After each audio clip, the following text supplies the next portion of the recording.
Many successful games nowadays, especially indie ones, have a central selling point to them that they use to distinguish themselves and convince you they're interesting enough to be worth your time.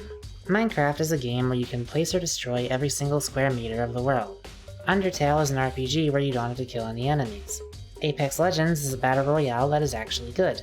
In order to stand out in today's oversaturated market, they all have one special thing that they do that the whole game is built around. Noita has 3! It is one of the most dense games I've ever played. Have you ever bought a game you didn't know a ton about and didn't think there was really that much to it, but the further you dug in, the more you realized it was actually a huge rabbit hole that had depth and elements you'd have never expected it to contain? I have never felt that feeling harder than I have in playing Noita. This is my personal favorite game of 2019, and I just wanted to do what I can to describe what makes it so good. It's not even fully released yet, it's in early access, and I usually like to wait until things are done to play them, but there's already so much to this one that I don't even care. It absolutely already offers a full, memorable experience, and its reasonably frequent updates are just icing on the cake.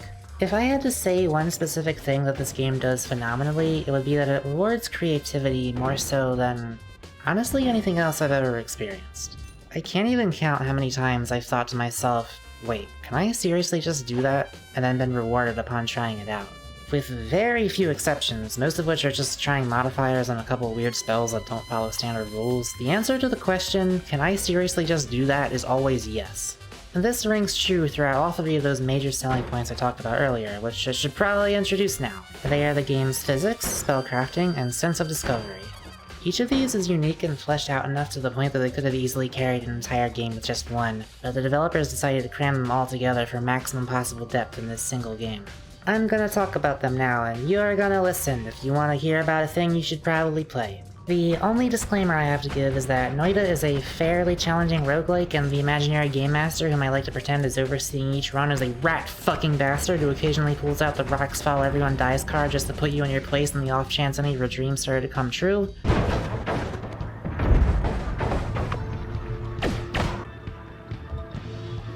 Dude, I only have so many of these, you know. Ow, what the fuck?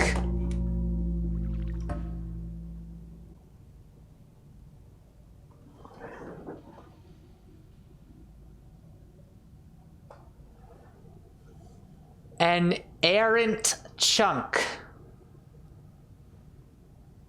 'Twas an errant chunk. So if you're not up to that sort of task, you might find yourself a bit overwhelmed. Have you ever played one of those powder toy / falling sand games? I mean, I never did, but I think a lot of people did, and that's kind of like the main comparison people usually make with this game, so I just thought I should mention it. Well, this game is like that if you made that into like a full entire video game where you can walk and shoot and there are enemies and you can take damage, and every now and then some sort of chemical reaction takes place that causes plants to grow after you throw a bomb. I still to this day have no idea why this happens. Every pixel in this game is a type of matter. Wood can be burned with fire, which creates smoke that floats up to ceilings. Dirt and stone can be blown up with varying degrees of difficulty depending on their density. Powders fall, objects bounce around, and enemies take physics damage. This opens up a whole slew of creative possibilities. Let's say you've run out of bombs, but there's some treasure below a wooden reservoir of water. You need the wood at the bottom to go away in order to reach it. Then you notice an oil lantern dangling right above it. So you shoot it once to knock it down, and then again to light the fire. Now the wood is burning away, but oh no! The water is gonna put it all out! But wait a second. The water can't put out the fire if you drink all the water. The degree to which you can use the environment to your advantage in this game is practically unprecedented, and so is the degree to which you can find yourself panicking when the uncaring, derailed bullet train of physics happens to come barreling towards your glass house. What I'm trying to say is that people get fucked in this game. Each playthrough is a contest to see which side can have a worse day. If you are reckless, or just particularly unlucky, an enemy might shoot an explosive barrel the instant you land on it and send you flying off into a pool of acid. But if you're creative and opportunistic enough, you can obtain the satisfaction of ruining a man's entire livelihood by riding down a cliff on a snowboard made of broken ice directly into his skull. The game actively encourages you to find creative ways to take out enemies by making them drop double money if they die to the environment rather than as the direct result of one of your spells. This is good. This is good game design. It's got that whole emergent gameplay thing that they talked about with the Breath of the Wild and other games like that. However, as fun as the physics are, they are far from being the system that offers the highest quantity of emergent scenarios. Well, that sounded really robotic. The physics are good, but then the next thing I'm gonna talk about is even gooder. I mentioned spells a second ago, so now's probably a good time to bring up the fact that, oh by the way, this game is a gigantic in-depth spell system. You start out with your humble little 2-shot Spark Bolt wand and some bombs, but as you progress you can find additional wands that have increasingly powerful and ridiculous spell combinations on them.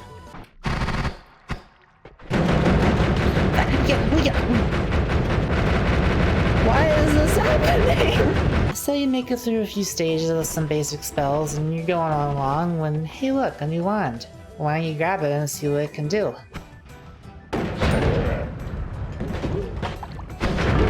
You fucking fool. Did you even look at what spells that wand had on it? Let's rewind that. Alright, so this is a no-shuffle wand, which means the spells will proceed in the order shown at the bottom.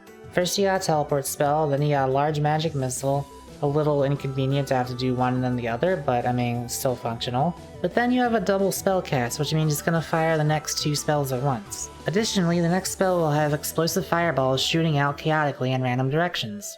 It'll also fall down slightly more, but that's not really the issue here. The sequence then loops back around to the beginning. Since there's a double spell cast, it casts both the teleport spell and the large magic missile at the same time, and the teleport spell has a bunch of fireballs shooting out of it. This causes you to teleport directly into the location the magic missile hit at the exact instant it exploded there, while you were being bombarded with fireballs. Rule number 1 in Magic. Magic is not to be fucked with. You gotta respect the power you're attempting to wield. There's a spell in the game called Lightning Bolt that feels absurdly OP until you realize how stupidly easy it is to accidentally kill yourself with it. There is a straight up fucking nuke spell that creates an explosion bigger than your entire screen, and if you manage to survive the explosion, you'll have to watch out for pieces of terrain around it breaking off and falling down, boulders doing physics damage higher than your maximum health bar could ever hope to be. Sometimes you'll pick up a wand that has like 20 completely random spells on it, and if you're ever careless enough to accidentally fire it at any point, you'll destroy half the level and yourself along with it. Wow, you might be thinking. That's pretty dumb that some wands will just kill you. What are you supposed to do with them? Let me tell ya. After every level, you come to a shop place where you can heal and recharge any limited use spells, purchase additional wands and spells, and attain a perk. Most importantly, it is here that you're able to edit your wands. Alright, so, you see these here? These are slots so you can put spells in. You can put whatever the heck you want in it. So I can take some of these out, I could put one of these in here, and now it's gonna shoot these, all these different kinds of things. Now I have a couple of nonsense wands that I picked up along the way here. They're not very particularly cohesive, shall we say? But we're gonna fix that. You may notice one of them has this slime mist spell, which, if I can get it to actually, there it is! And this wand came with an explosion on slimy enemy spell. So what we're gonna do here is we're gonna buy this wand. This wand is garbage, but I just wanna get these things off of it. And give me that one back. Now we're gonna make an energy sphere with timer.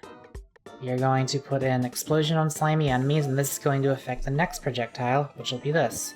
So this is going to shoot, and then after a short while it'll spawn a slime mist, which makes explosions if it's on enemies that are covered in slime, which I promise you they will be.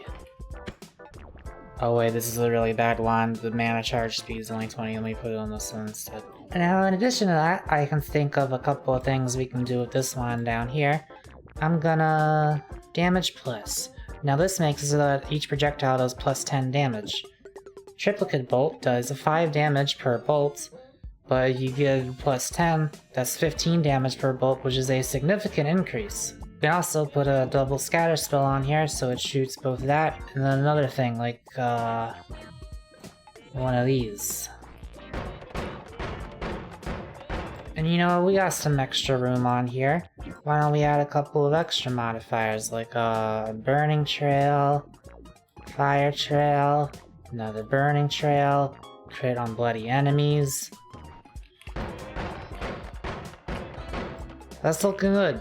Now we can go ahead and yep. And we can take out this bad boy, and yeah, that's doing way more damage than it has any right to be doing. Oh my god. I'm not used to recording in 1080p while playing this game. Pardon the frame rate.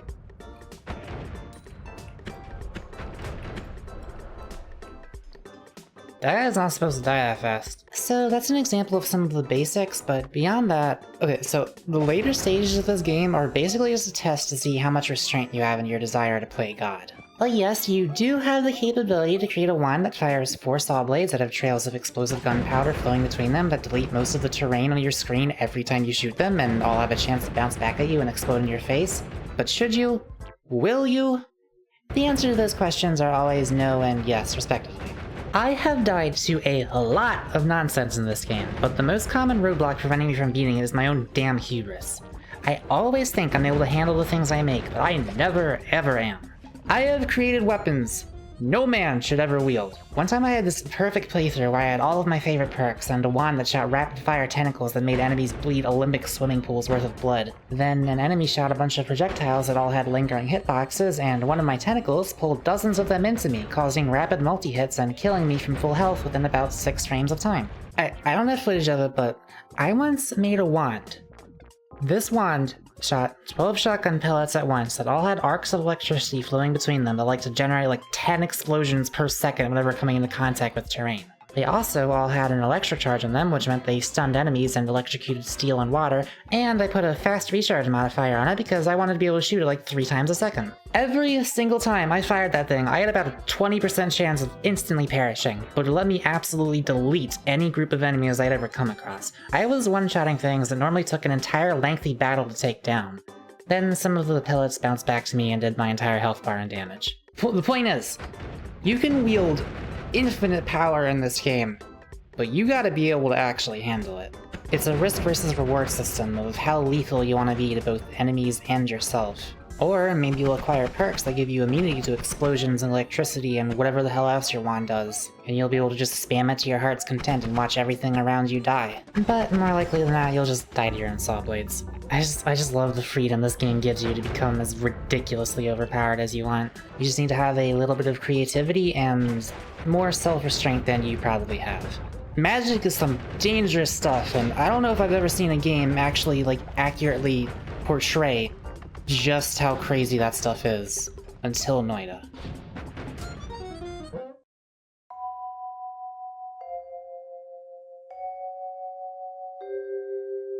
Alright, so for this next section, I'm gonna be going into things that I would very much categorize as spoilers. I've said everything else I've wanted to say so far, so feel free to stop watching now if you want to go try the game for yourself. Also, maybe look at my channel and consider subscribing, I am very tiny. Alternatively, you can keep watching until the instant I have sold you on it, as I will be spoiling minor things before major ones. Now, let us begin. When you start the game, you're placed in front of a cave system, and your ostensible task is to delve down inside of it. But most people, whether immediately or after a few playthroughs, will eventually turn around and wonder, what's over this way? The answer is some grass, a couple of hills, and a tree. One might notice you can actually climb this tree a little bit because there's these little pixels sticking out. So you can go up. That's not supposed to happen.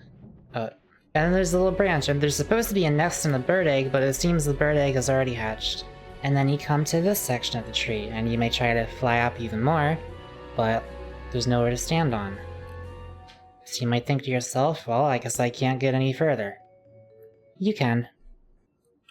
Also, these things come, and they're not very nice. They But anyways, I won't say how specifically. There are in fact a myriad of ways, but you can keep going. If you go to the far right in the first level, you come across this mysterious tablet, followed by a pool of lava. You might try to, like, fly over it a little tiny bit, but seems like it was on forever, so seems like that's the end of the stage right there. And then you might spot a pool of water, and you might think to yourself, hang on, I got this flask of pheromone juice. What if I were to completely empty it after I murder this guy?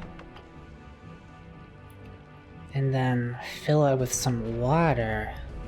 And then what happens if I... Oh.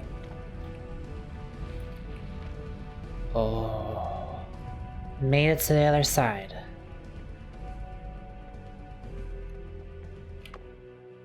Okay, well this is clearly the end of the stage, right?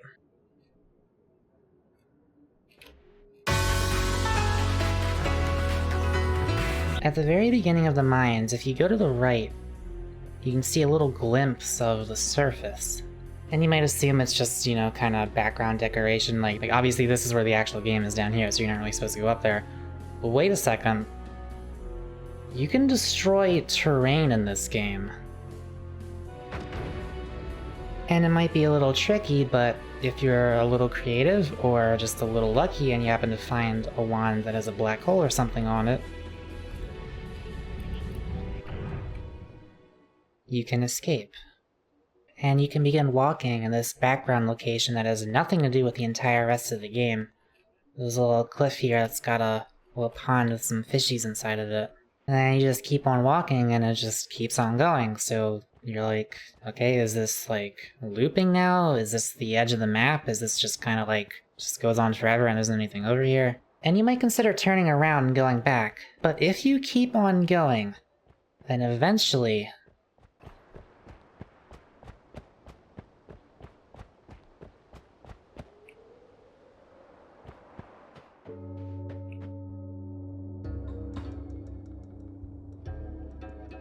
I don't know how to describe to you what I felt when I first got here. I had no idea anything was going to be over this way, and I assumed that, like, even if there was, it would just be like a little tiny piece of treasure or something, you know, a thing to congratulate you for exploring. But there's an entire ass zone this way! One that you're never even supposed to find if you go through the game normally, as intended. But it's just sitting here, on the other side of the world. And this isn't just their decoration either. There are things over this way. It's like, what is this? What the fuck is this? What the fuck?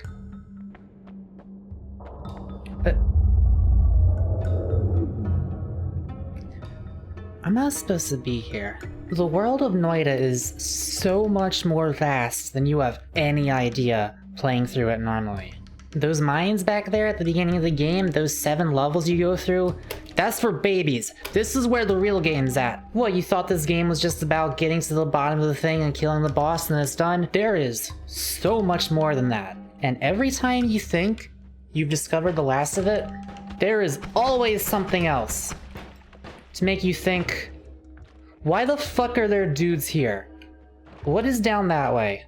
Is that a place? That's a place. Every time you come to a wall in this game and you think that's the end of it, there is something beyond that wall. If you pick almost any direction in this game, and you keep on going in that direction, there will be something on the other side. Remember that orb we found over here? There are 11 of those, and you will not find a single one going down the beaten path of this game. And in order to get the true ending, you have to find all 11 in one life before beating the final boss. I have yet to do it. I came close. I came damn close. Ow. But I didn't quite make it. If you want to truly beat this game, you have to conquer not just a series of levels, but the entire world. You have to find a way to locate every single one of those and get to each one without dying. Did I mention that the only health refill pickups you get are in between levels in the main part of the game? Figuring out how to even begin to approach accomplishing such a task is like a puzzle in and of itself. When I said this game rewards creativity, I meant it. You have to not only figure out how to find and get to all 11 of those orbs, some of which, if you look at a map detailing where they are, they look straight up impossible to even get to, but they're not. And you have to figure out how to not only get to them, but get to all of them without dying. You can be done with a standard playthrough relatively quickly just by going down through the mines, getting through all the levels, beating the boss. But if that's not enough for you, if you crave more, you have to plan out an entire hours-long journey and have the skills to properly execute it. There are, of course, practically an infinite number of ways to actually go about accomplishing that. I found my way, so I'll let you find yours.